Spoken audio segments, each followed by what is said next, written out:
Leo nitakupa siri nzuri ambayo itakusaidia kuyaendeleza mambo na kuyafanikisha. So, kitu kikubwa kinachomsaidia mtu kufanikisha chochote, iwe ni biashara yako, iwe ni any place, anywhere, ni nguvu ya uendelevu, consistency.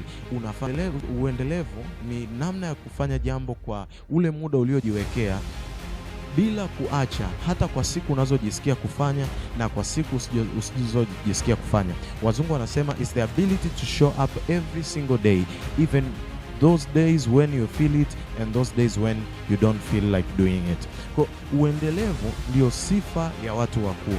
Watu wakuu hawaishi kuanzisha mambo. Watu wakuu huyaendeleza mambo na kuyakamilisha.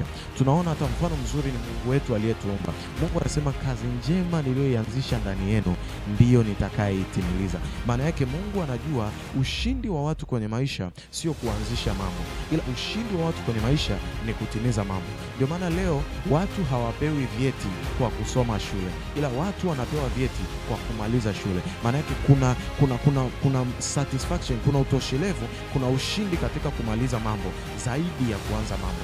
Kuanza biashara ni jambo la kwanza, kuanza familia ni jambo la kwanza, kuanza uwekezaji ni jambo la kwanza, ila kuendelea na kutimiza ni jambo lingine. So mambo yote yaliyofanikiwa ni mambo yaliyowezeshwa kuanzishwa na kuendelezwa. So kila unayemwona amefanikiwa kwenye eneo fulani ni mtu aliyewahi kuanzisha jambo akalitimiza.